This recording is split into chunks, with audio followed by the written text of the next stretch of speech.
Hey guys, Chief Fruity here, and this is the behind the scenes of Fruitified, and in this video I'm going to show you guys the sound design and the mixing and mastering and all the work that went into making Fruitified. So without any further ado, I'm going to get into it. So I'm going to start off with the drums here, and right here I have a kick. So this kick is very bassy, that's what I was going for here. Basically how I got this is just turning it up. I didn't mess around with the lows or even an EQ. Because I didn't want it to be like a sub kick where, you know, it'd be like, I wanted it to be just like a kick, like a good bass kick, but not with like sub, because that would be a little too bassy and that would be all like clipping and everything, so I didn't want that. So because it already has a lot of lows, so I just turn up the volume there. Here I have the snare, which I put on to track 3 with some reverb here and an EQ.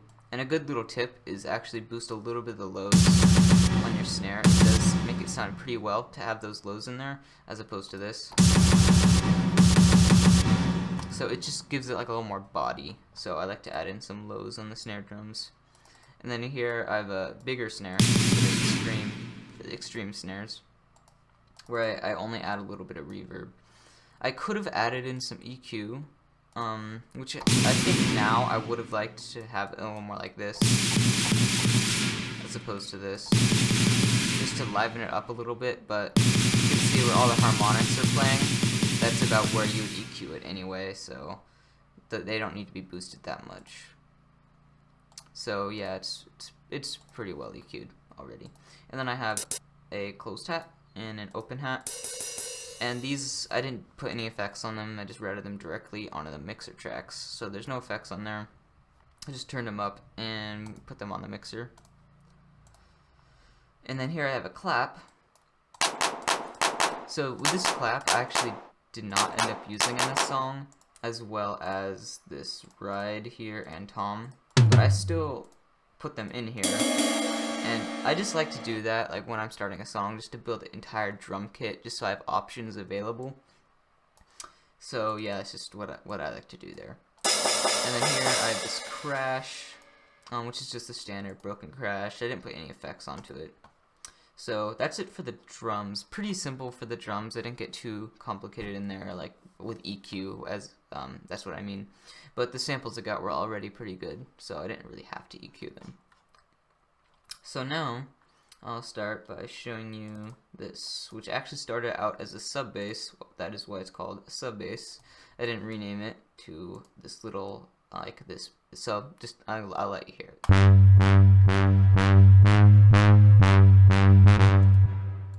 So this was made inside of a citrus.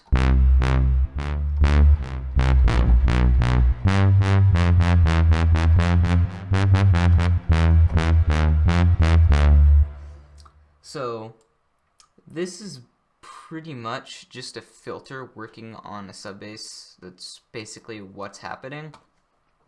As you can tell, I did move with the EQ a little bit right here. I boosted the mids a little bit there.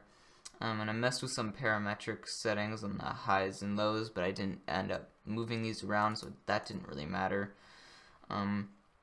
Just boosting the mids there a little bit, as well as I put the pitch down. And I wanted to bring the pitch down because when it was to reset, that just sounds really, really bad, so I just turned the pitch down.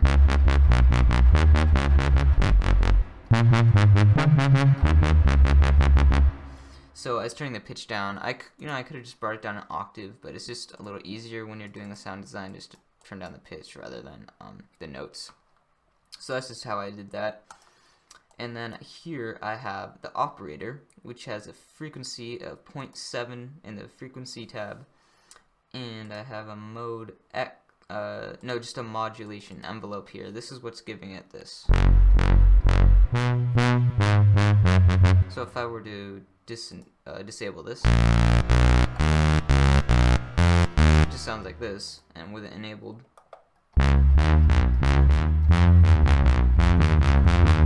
so this is what's giving it that that envelope there. And then all the other operators I don't use. I just have operator 1, go to the effects tab, and then the output tab. I didn't do any changes on the effects tab. I just ran it through the effects as opposed to not having it through.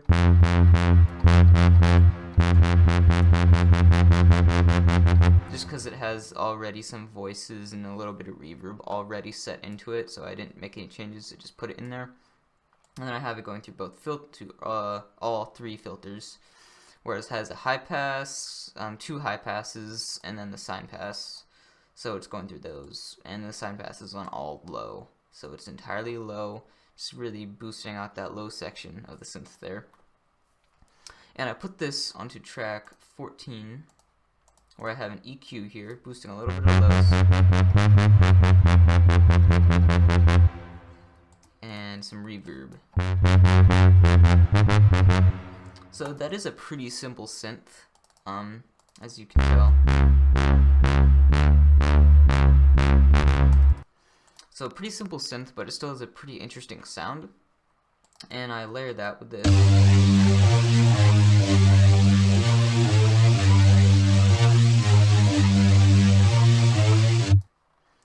So this was made inside of a Harmor.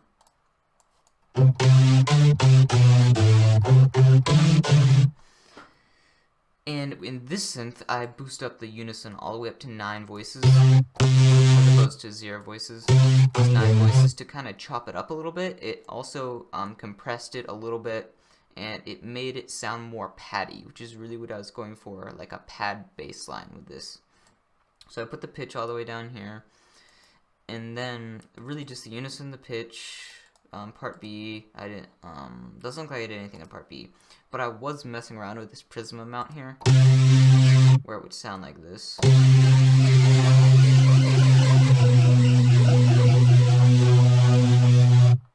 But that ended up not working out, so I just had the pitch down, the 9 voices of unison, and then I just on track 18, where I have a parametric EQ here, boosting some mids and some bass, quite a bit actually.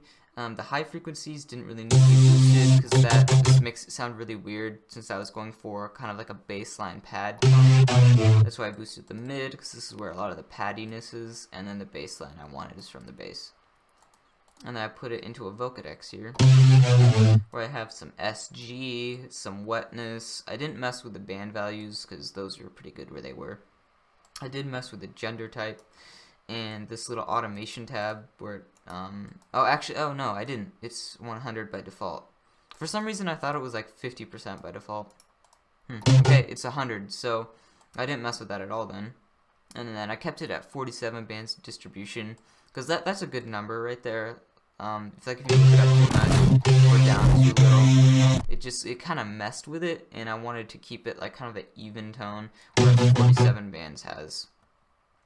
So that's with the Vocodex. Then I put on a chorus with full depth, and this is really where the paddiness came out. Without the chorus, it's like this, and then with a chorus.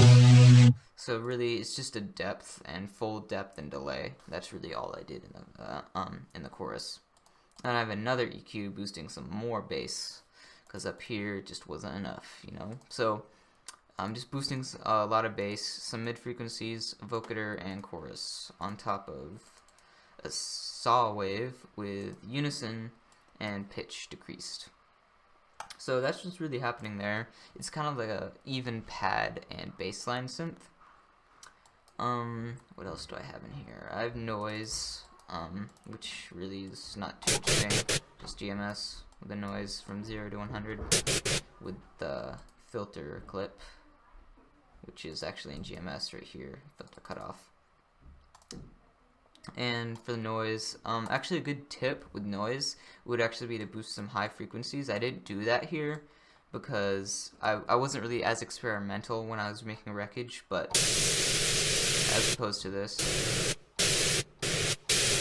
you would have to turn the noise down a little bit, but it does help a little bit to pop it out. That's what I've noticed a lot more now, and I've been doing more recently, is to actually boost some high frequencies of the noise to kind of pop it out more rather than just having it like a wind effect, unless that's what you want. If you wanted a wind effect, then just keep it like flat EQ, how it is. So the next thing I have to go over in the intro are these pads right here, which is not playing because in the synth it's muted. So it's still not playing. Let me see, so it has a channel volume clip as well. So there. So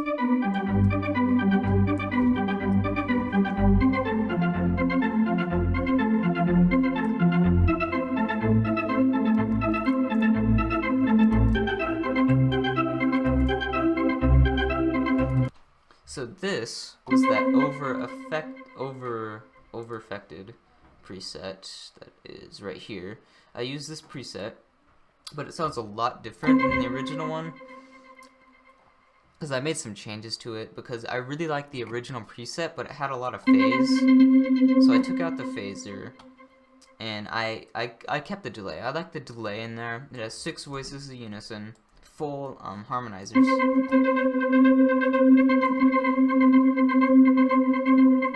And then mode X is low pass, 9 is resonance, and then 7 is the filter envelope. Z is the filter envelope, not 7. Just my mouse was covering that, and I was like 7, but no, it's the Z. So that's what's going on in the Harmore, and then this is the filter, which by default is here, to get rid of some of those high parts up here, because it's like this.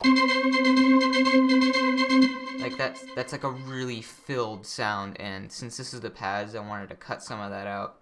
So this is what I got off of it, and then I can show you guys the original presets in another Harmore. That's the default Harmore synth, where everything gets made off of. But it is right here. This is what it originally sounds like. And then I changed that into this. And I put this onto track 15, where I added on some reverb, some chorus, full depth and half delay, and then another EQ, or no, this is the first EQ, boosting some bass here, and then I put on a Maximus for some compression, and I did boost the master a little bit, because it does make it sound differently when you boost the master up here while it's being compressed. To prove it, here's this.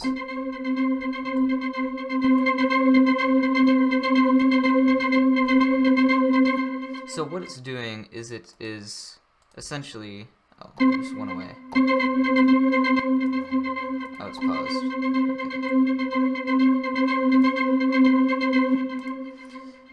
Okay. Let me let that play through a little bit more so my face cam doesn't cover it up.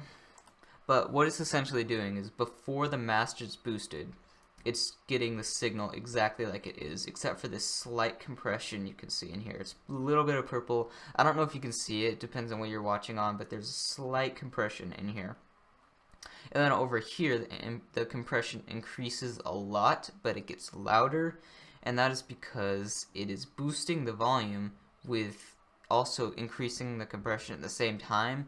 So it seems louder because the threshold stays the same, so everything that would be quieter would be staying the same, and everything that's louder would be getting compressed more.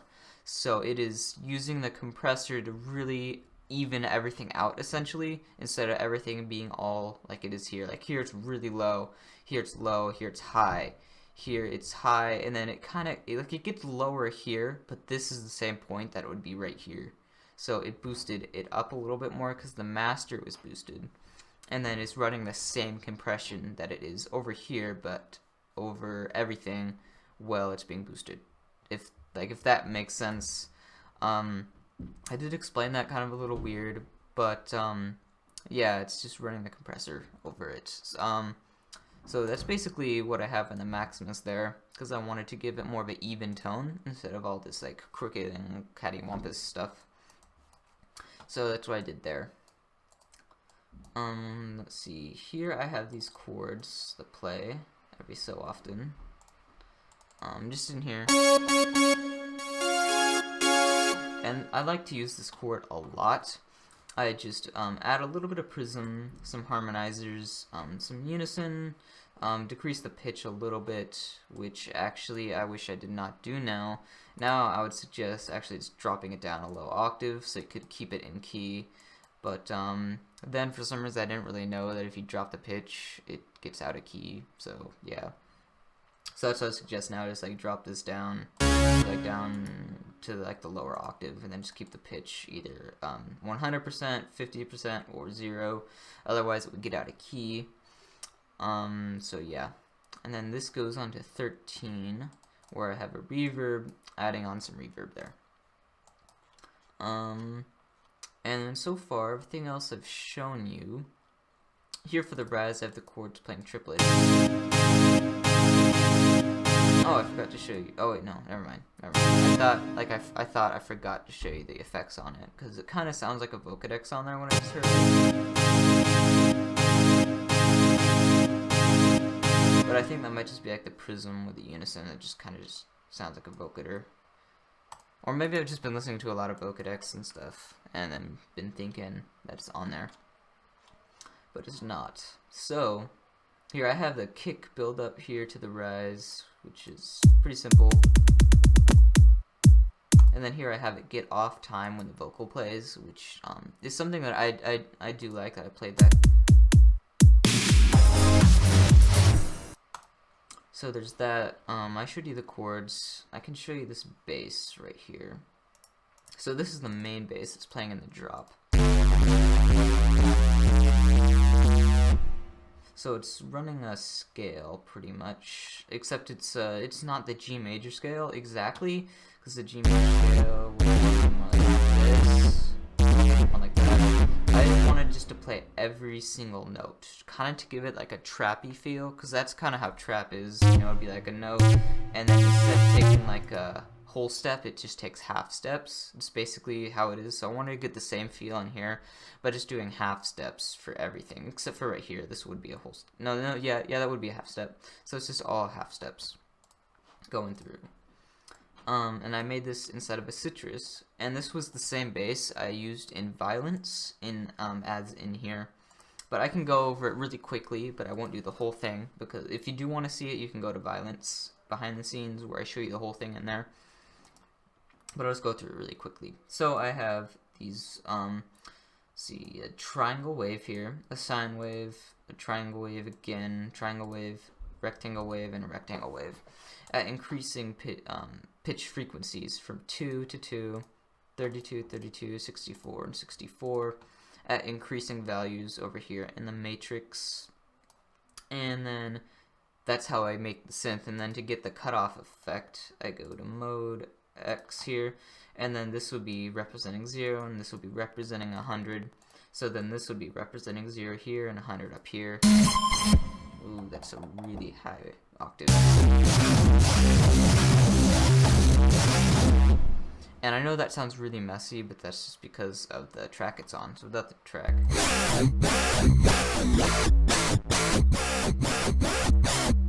so that sounds a little bit cleaner, but I didn't want this to be super clean. I did want this to be really distorted for this drop here, where I put on an EQ here, boosting some lows, and I have a Vocodex here. To add this vocoder on here, I put on the full band values, 47 bands. I barely mess with the gender vocal type there. You can see it's about like 1% to the male type.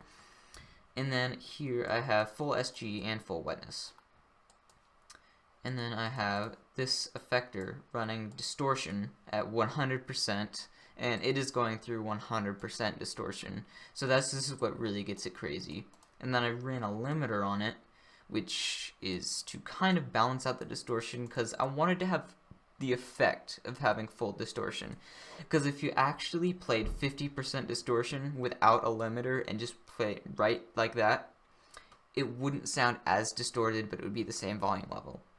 So I wanted it to sound crazy distorted up here while limiting it. So while limiting it, it actually gives the effect of it sounding huge but still being small. Otherwise, if you just made it small right here and then you didn't limit it at all, it would sound small and it would feel small. Whereas if you distort it 100%, it feels big, and you limit it so it's small but feels big. So that's what I got on here, and I think that worked out pretty well. As well as this is the side chain to the kick drum, which is the second side chain from the kick here to the FM bass. And I side chain that really to like give them to work together almost. So like it got even more distorted almost with the kick, because the kick was contributing to this bass here. And then I have a reverb on it. So if I play the drums with this bass, then you kind of see what I mean. And then this also is kind of working as a sidechain here, since I have actually it'd be called ducking, where like ducking is kind of like sidechaining, except you're doing it with a clip in here where you would actually like bring it down. That's not like a very good way of describing it, but I don't want to go too far in depth into ducking and sidechaining in this video, but I can make it in a later time. So there's that, and then drums here.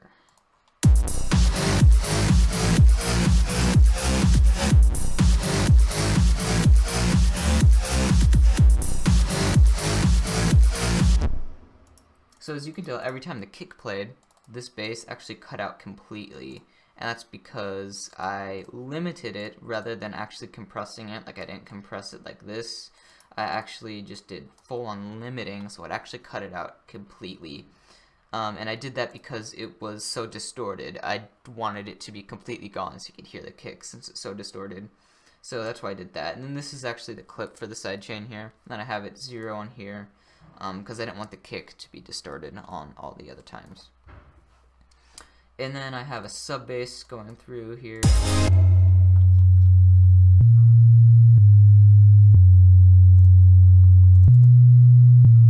Which isn't too complicated, it's just a sine wave at low frequency.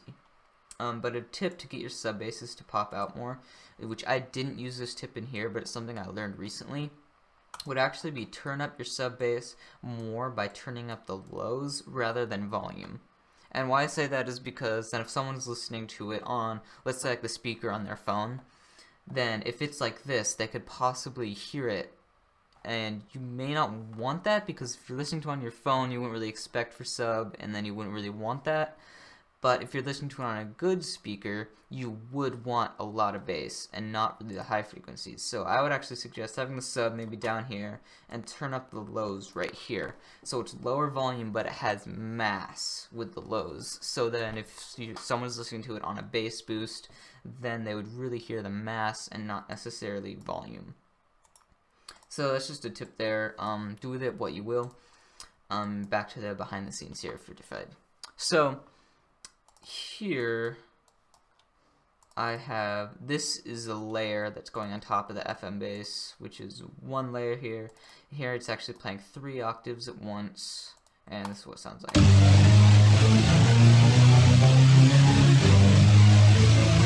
And this was that same bass I showed you from before that was like the Patty synth here. It's the same one with a full filter. So what this sounds like is just with the drums is like this. You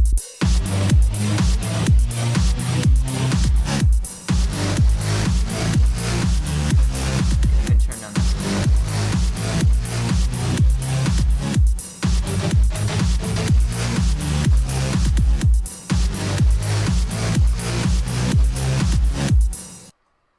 So that's pretty much what's going on in there.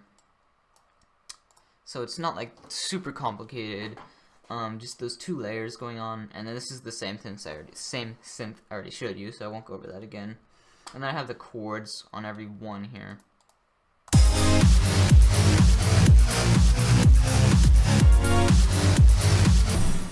And then I have crashes going through, and this is the drum beat playing.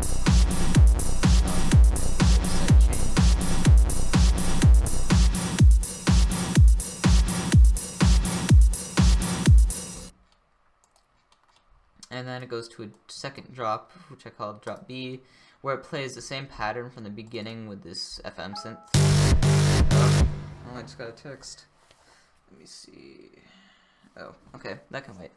But anyways, back here.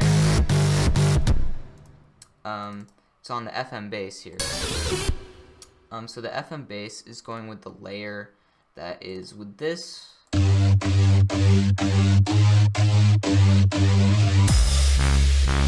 And this. So all 3 of those are playing at once, and actually with the mix, this sub bass right here, or I say sub bass, but this is actually the sub bass, this kind of wavy bass, I guess you could say, is actually the loudest in the mix. But because it's such a smooth sound, as it being a sine wave, you actually don't hear it as much. or you don't focus on it because this is so distorted, and then this is also pretty distorted, you focus on these the most. So when mixing, you wouldn't have to make this the loudest thing.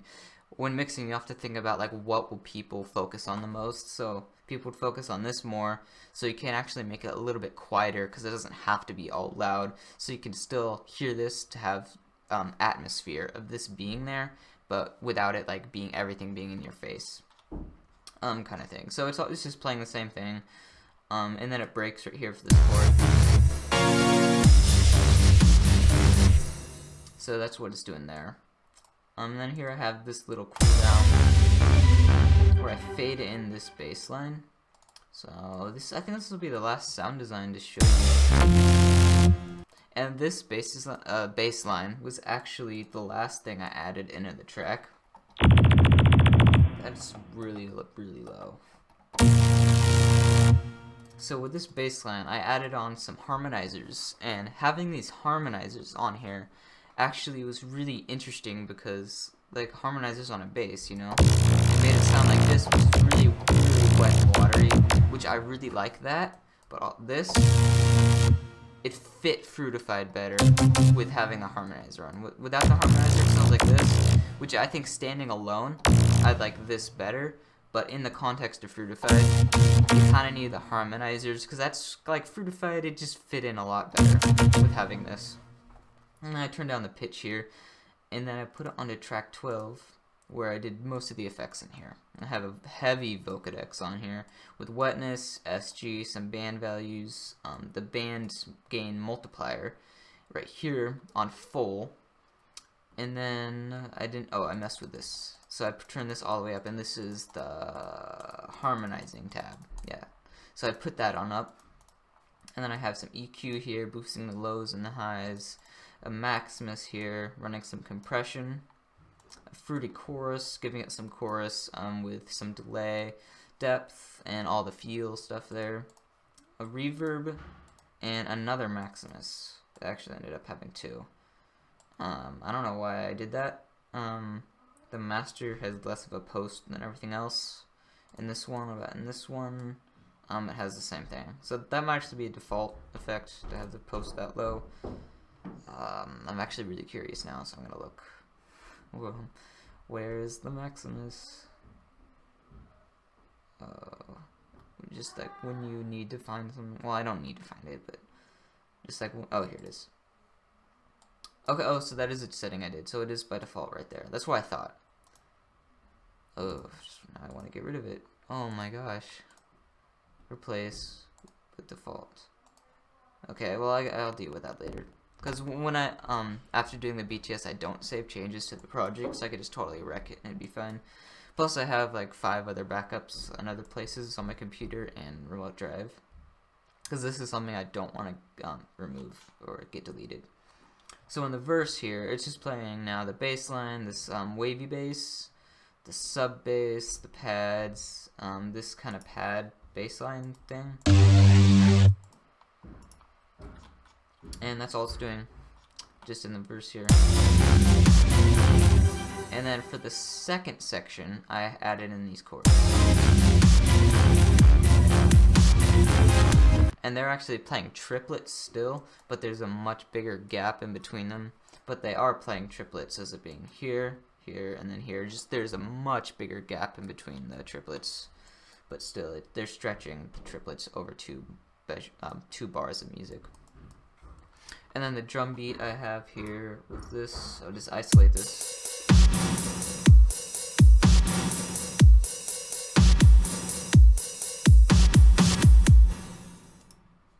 And something to note here is in the very end here, when it plays the snare, I actually did not have a kick right there. Most of the time, kicks are played at the same time as snares. But here, I don't have another kick in here. And what that does is it actually allows the snare to kind of sound a little bit higher. And to kind of make it a little bit unique in that aspect, I didn't put a kick in there. And then here I have it bring down again so it can rise up. And then the second drop, everything's the same, just it's going down instead of up with the scale. So it's starting from C sharp down to G. and then it's just playing the same scale, just in reverse this time. And the second part for the drop is the same, just it's playing. So I added in these little notes in here, just to add some variety and progression. And then it goes back to the verse, and I have it fade out. And the reason I have this whole master volume clip up here is so when it fades out, it'll be correctly where it's supposed to fade out. So, because it will keep the same clip as the last time the clip was played.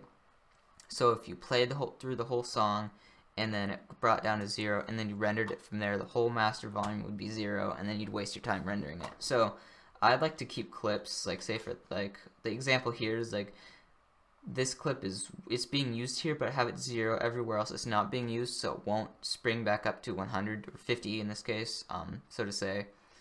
It's just, it makes it so you can control the clips. It's just what I do. Not really anything associated with song, just in general. So that was the behind the scenes of Fruitified. I hope you guys enjoyed it, and I'd love to hear your comments on what you guys think of the song. If you have any further questions on the song, I'd love to hear them in the comment section below. I'll be sure to reply to you guys down there. And yeah, next week I'm going to go get back on the Marshmallow style track, part 2 of that. So keep leaving requests or your ideas on that Marshmallow song in the comment section below. You could either do it on this video, or you can go back to the Marshmallow video. So I'll see you guys next week, but until then, bye.